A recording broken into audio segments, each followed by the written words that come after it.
तुमच्या गाईचं दूध कमी होतंय का? दररोज फीड देऊनही काही फरक पडत नाही आहे का? तर ही खूप कॉमन समस्या आहे. पण योग्य कारण समजलं तर त्यावर उपाय अगदी सोपा आहे. आज आपण गाईचे दूध कमी होण्यामागची खरी कारणं आणि त्यावरचे प्रॅक्टिकल उपाय समजून घेणार आहोत. सर्वात आधी एक साधी गोष्ट लक्षात ठेवा. गाईचं दूध हे 3 गोष्टींवर अवलंबून असतं: आहार, आरोग्य आणि व्यवस्थापन. तर आपण गायांचा व्यवसाय करतो, यामागे मुख्य उद्देश हा काय असतो? हा आपल्यासाठी एक व्यवसाय आहे, ज्यातून आपण गायांचे दूध काढून पैसे कमवतो. याचबरोबर गायांचे आरोग्य देखील चांगले ठेवणे हे खूप महत्त्वाचे आहे. जर गाईचे आरोग्य उत्तम असेल तर गाय उत्पादन देखील चांगल्या पद्धतीने देऊ शकते. तर हा आपला एक व्यवसाय आहे. या पद्धतीने आपण मोबाईलवर नेहमी सर्च केले पाहिजे, मोबाईलवर विविध गोष्टींचा अभ्यास केला पाहिजे. याचबरोबर गाईला balanced ration of the cattle feed, आपण जे गाईला फीड देतो हे बॅलन्स असलं पाहिजे. गाईच्या वजनानुसार, तिच्या आहारानुसार तिला आपण फीड हे नेहमी दिले पाहिजे. फॅक्टर अफेक्टिंग मिल्क क्वांटिटीज, म्हणजे गाईचे आपण जे दूध काढतो यावर परिणाम करणारे काही घटक आहेत. गाईच्या स्पेसीज, त्याची breed, individuality of the animals, stage and लॅक्टेशनची स्टेज, त्यानंतर गाईचं एज म्हणजे गाईचं वय काय आहे, त्यानंतर pregnancy, dry period, temperature, feed, diseases, geological reason, other management factor.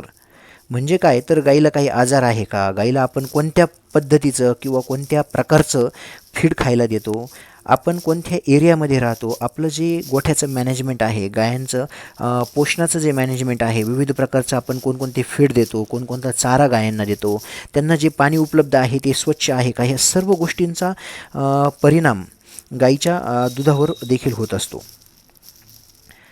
तर इन्व्हायरमेंटल आणि सायकोलॉजिकल असे 2 पद्धतीचे फॅक्टर आहेत. जेनेटिक मेकअप, एज, प्रेग्नन्सी हे सायकोलॉजिकलमध्ये येतात. इन्व्हायरमेंटलमध्ये क्लायमॅट, न्यूट्रिशनल स्टेटस आणि मॅनेजमेंट ह्या गोष्टी येतात. पशुपालनामध्ये आपल्याकडे ज्या गायी आहेत त्यांचा नेहमी आपण कोणत्या तरी कंपनीचा एक विमा काढून घेतलेला असायला हवा. यापैकी एक जरी चुकलं तरी दूध कमी होणारच. आता सगळ्यात पहिलं कारण बघूया. दूध कमी होण्यासाठी सगळ्यात पहिलं कारण काय आहे तर आहार. जर गाईला योग्य प्रमाणातच आपण हिरवा चारा, सुका चारा आणि संतुलित खाद्य मिळत नसेल तर दूध काय होईल, नेहमी दूध हे कमीच होणार आहे. म्हणून गाईला योग्य प्रमाणात हिरवा चारा दिला पाहिजे, सुका चारा दिला पाहिजे, त्यानंतर संतुलित खाद्य देखील दिलं पाहिजे. Balance ration of cattle feed, गाईला जे आपण फीड देणार आहे ते नेहमी बॅलन्स असलं पाहिजे. हे यापूर्वी आपणाला मी सांगितलेलं आहे. आपल्या गोठ्याचं जे मॅनेजमेंट, म्हणजे आपला जो गायांचा गोठा आहे तो मुक्त आहे की बंदिस्त आहे, त्यांना आपण जे फीड देतो किंवा जो मुरघास देतो त्याचा दर्जा हा नेहमी उत्तम असायला हवा. आपण जे फीड देणार आहेत, मार्केटमध्ये विविध प्रकारचे, विविध कंपनींचे फीड अवेलेबल आहेत, त्याचीही क्वालिटी आणि दर्जा उत्तम असायला हवा. विविध प्रकारचे मिनरल मिक्सचर मार्केटमध्ये अवेलेबल आहे, जसे की TTK कंपनीचं न्यूट्रिसेल येतं, वेरबॅक कंपनीचं ॲग्रीमिन फोर्ट येतं, इंटास कंपनीचं मिनफा गोल्ड येतं, CRS आहे, त्यानंतर ओरॅकल आहेत. असे विविध प्रकारचे ब्रँड आहेत मार्केटमध्ये. तर आपल्या अनुभवानुसार, आपल्या उपयोगानुसार आपण नेहमी ज्या त्या कंपनीचं फीड वापरतो. त्यानंतर आपल्या शेतामध्ये हिरव्या प्रकारचा चारा असतो, हिरवा चारा. तर हिरव्या प्रकारचा चारा, हिरवा चारा हा खूप महत्त्वाचा आहे दूध वाढीसाठी. तर हा बॅलन्स असला पाहिजे गाईच्या वजनानुसार. नुसता चारा टाकायचं म्हणून चारा टाकण्यात काही अर्थ नाही. गायींच्या वजनानुसार त्यांना नेहमी आपण चारा दिला पाहिजे. आणि चारा देण्याचा टाईम, वेळ ही ठरलेली असली पाहिजे. पाणी हे शुद्ध असायला हवं. अनेक वेळा आपण फक्त चारा देतो पण बॅलन्स फीड देत नाही. म्हणजे नुसतं चारा देऊन उपयोग नाही, तर गायांना फीड हे त्यांच्या वजनानुसार देणं हे खूप महत्त्वाचं आहे. म्हणून गाईच्या दूध उत्पादनावर परिणाम होतो. एक साधा नियम लक्षात ठेवा, गाय जितकं दूध देते त्यानुसार तिचा आहार असायला हवा. उदाहरणार्थ, गाय 10 लिटर दूध देते तर तिला 4 ते 5 किलो कॉन्सन्ट्रेटेड फीड लागतो. तसेच मिनरल मिक्सचर देणं खूप महत्त्वाचं आहे. हे दिलं नाही तर शरीरात कमतरता निर्माण होते आणि दूध हळूहळू कमी होतं. दुसरं महत्त्वाचं कारण म्हणजे पाणी. पाणी ही गोष्ट अनेकदा आपण दुर्लक्षित करतो, पण ती खूप महत्त्वाची आहे. म्हणजे काय, तर पाणी जे द्यायचं आहे ते नेहमी स्वच्छ असायला हवं. पाण्याची जी आपली गोठ्यामधील व्यवस्था आहे ती आपण गोठ्याच्या एका साईडला किंवा मध्यवर्ती ठिकाणी करायला हवी, ज्यात शुद्ध पाणी असलं पाहिजे. Approximate total daily water intake of the brief cattle. म्हणजे कॅटलला आपण किती प्रमाणात पाणी दिलं पाहिजे. त्यानंतर आपल्या जी गोठ्याची व्यवस्था आहे तिथं पाण्याची व्यवस्था कशी केली पाहिजे, बंदिस्त गोठा असो मुक्त गोठा असो. गाय दिवसाला साधारणतः 50 ते 70 लिटर पाणी पिते. जर पाणी कमी दिलं तर दूध उत्पादनावर याचा थेट परिणाम होतो. एक गोष्ट लक्षात ठेवा, 1 लिटर दूध तयार होण्यासाठी 3 ते 4 लिटर पाणी लागतं. म्हणून गाईला नेहमी स्वच्छ आणि भरपूर पाणी उपलब्ध असलं पाहिजे. आता तिसरं कारण म्हणजे आजार. जर गाय आजारी असेल तर दूध लगेच कमी होतं. विशेषतः थनाचा आजार म्हणजे मस्टॅटायटिस हा खूप कॉमन आहे. यासाठी मी आपणाला काही फोटो दाखवत आहे. बघा, हे आहे डिपिंग कप.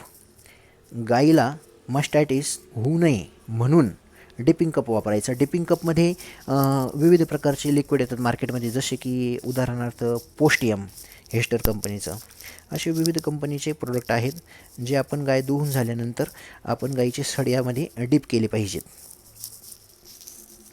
हे डिपिंग केलेले आहेत.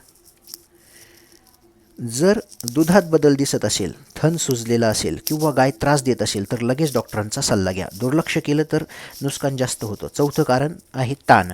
गाय ही जिवंत प्राणी आहे, तिला पण ताण येतो. आपण गायीची जी देखभाल आहे ती अतिशय योग्य पद्धतीने घ्यायला हवी.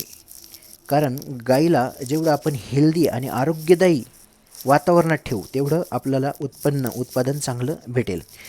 गायांना ऊन लागू नये म्हणून चांगल्या एखाद्या शेडची देखील व्यवस्था करणं गरजेचं आहे. गाईला हिरवा चारा नेहमी तिच्या आहारामध्ये असायला हवा. गायांची बांधण्याची व्यवस्था किंवा त्यांचा जो गोठा आहे तो अशा पद्धतीने असायला हवा की तिथे हवा येते जाते, हवा खेळती राहते. गायांचा गोठा हा नेहमी स्वच्छ असायला हवा. जर एखादी गाय आजारी पडली तर तिची आपण वेळच्या वेळी डॉक्टरांना दाखवून देखभाल केली पाहिजे. जागा बदलली, मोठा आवाज झाला किंवा मारहाण झाली तर गाय घाबरते आणि दूध कमी देते. म्हणून गाईला नेहमी शांत वातावरण द्या आणि प्रेमाने सांभाळा. 5वं आणि खूप महत्त्वाचं कारण म्हणजे कॅल्शियम आणि पोषणाची कमतरता. म्हणजे आपला जो गायांचा व्यवसाय आहे, ह्या व्यवसायाकडे आपण अगदी विविध मोबाईलवर सर्च करणे, विविध शेतकऱ्यांना भेटणे, त्यांच्याकडून माहिती घेणे, कित्येक जणांचे अनुभव घेणे आणि त्यातून हा एक व्यवसाय आहे. आपल्याला याच्यातून भरपूर उत्पन्न मिळाले पाहिजे. त्याचबरोबर आपण त्या पशूंचं आरोग्य देखील चांगलं राहिलं पाहिजे, यासाठी नेहमी काळजी घ्यायला हवी. गायींना वेळेवर चारा दिला पाहिजे, वेळेवर पाणी दिलं पाहिजे. मार्केटमध्ये विविध प्रकारचे कॅल्शियम अवेलेबल असतात, तर ते कॅल्शियम देखील गायांच्या आरोग्यासाठी खूप गरजेचं असतं. ते नेहमी डॉक्टरांच्या सल्ल्यानुसार वापरावे. मिनरल मिक्सचर देखील आपले जे डॉक्टर आहेत त्यांच्या सल्ल्यानुसार नेहमी वापरा. मिनरल मिक्सचरसाठी एक स्पेशल वेगळा व्हिडिओ आपण आपल्या व्हिडिओमध्ये टाकलेला आहे. त्यानंतर आपण बघतोय sign of nutritional deficiency in the cattle. म्हणजे काही अशी लक्षणं आहेत की न्यूट्रिशनल डिफिशियन्सी असते गायांमध्ये आणि त्यामुळे फार वेगवेगळे परिणाम गायांवर त्याचे होत असतात. पहिला आहे वेट लॉस, म्हणजे वजन कमी होणे गायांचं. डिक्रीजेस मिल्क प्रोडक्शन, दूध हे कमी होणं.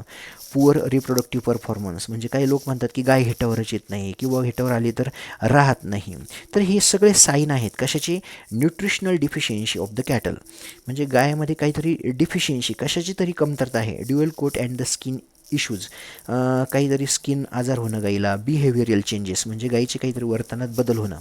विविध प्रकारचे कॅल्शियम वापरा, विविध प्रकारचे मिनरल मिक्सचर वापरा, ते गाईच्या आरोग्यासाठी खूप गरजेचं आहे. जर गाईच्या शरीरात कॅल्शियम आणि व्हिटॅमिन्सची कमतरता असतील तर ती कमजोर होते आणि दूध कमी देते. म्हणून डॉक्टरांच्या सल्ल्याने कॅल्शियम टॉनिक आणि इतर सप्लिमेंट हे आपण दिलेच पाहिजे. आता एक महत्त्वाची गोष्ट, दूध काढण्याची नेहमी वेळ ही कशी असली पाहिजे? फिक्स असली पाहिजे. दररोज एकाच वेळेला दूध काढलं तर प्रोडक्शन हे स्टेबल राहतं. तसंच स्वच्छता राखणं खूप महत्त्वाचं आहे. दूध काढण्याआधी आणि नंतर स्वच्छता ठेवली तर आजार कमी होतात आणि दूध चांगलं मिळतं. ही सगळी कारणं आणि उपाय तुम्ही फॉलो केले तर तुमच्या गाईचं दूध हे नक्की वाढेल. तुमच्या गाईला सध्या किती दूध येते ते कमेंटमध्ये नक्की सांगा.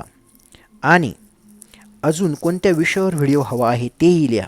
अशाच माहितीपूर्ण व्हिडिओसाठी चॅनलला सबस्क्राईब करा आणि हा व्हिडिओ इतर शेतकरी बांधवांना नक्की शेअर करा. धन्यवाद.